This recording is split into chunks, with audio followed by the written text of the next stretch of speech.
Well, good morning, everyone. We wanted to give you a video about an update for Guatemala, so instead we're going to give you something better in live and impromptu.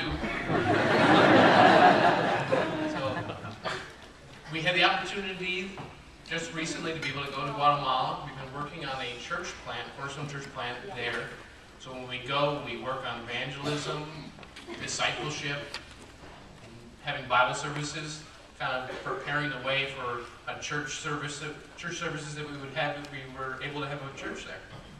So God has been very gracious to us. We were praying for men, we were praying for converts, we were praying for fruit. And in particular, one very encouraging thing that happened amongst the evangelism and discipleship times and service times was a young lady named Deanna, that she's been coming to our services for a while and being discipled online by Ashley. Her mother's a witch, like by profession. So it's more common there to be an openly go and buy satanic spells and things like that there.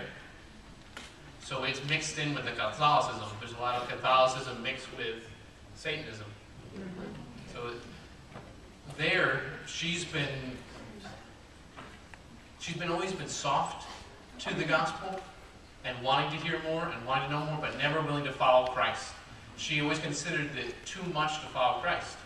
She knew she'd have to give up her immorality. She'd have to give up her relationship, the same relationship with her mother, who's a witch, or she'd have to give up her job because the person who employs her is also into witchcraft and tries to evangelize her for witchcraft.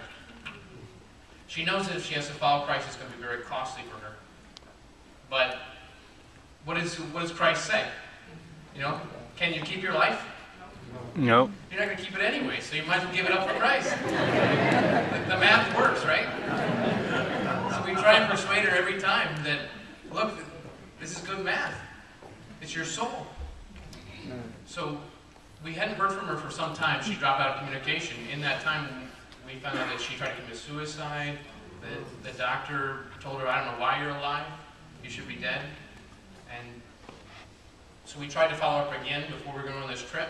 And when Ashley called her, she was saying, well, this is a blessing. I know God's reaching out to me again. So she came, and at the end of that time, could you express what she was wanting to say?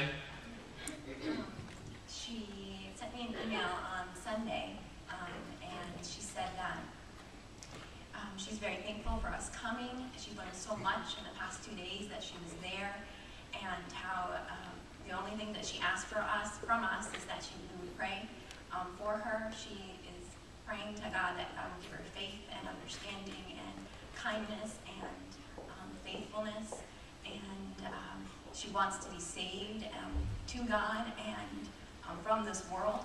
And so it was a joy to hear someone that desires to follow Christ, understanding the cost. She wrote in the email, I understand clearly what I need to do. So it is a joy to us, and we're going to, she says she wants to continue with the discipleship lessons, so please pray for her. Her name is Deanna. Think about, before this church was planted, how God was at work to bring Pastor Dave here, and how God had planned to save a number of you through the preaching of the Word, before time began, He planned who He would save. So He planned the means and how He would save many of you. Through this church, through the people who have come to this church. So think about how now the Lord has plans in other cities. It's very encouraging when the Lord raises up young men, groups of young men like in the Bible college. That means He's planning to save people. Amen. That's very exciting and encouraging and thrilling. And think He's planning to save people in that city, and we want to go and be part and be used by Him to save people in that city. Amen. So think about how the Lord can use you either to come and be part of this, to come and be part of another church plant. The Lord's at work here in a great way, in a way that we don't deserve, but He's saving souls. So think about how can you be used by the Lord to bring the gospel to someone that the Lord has been planning from before time began, that they would be saved. The Lord has people in this city too, that He's planning to save. So let's reach them for Christ. Amen. Amen. Yes.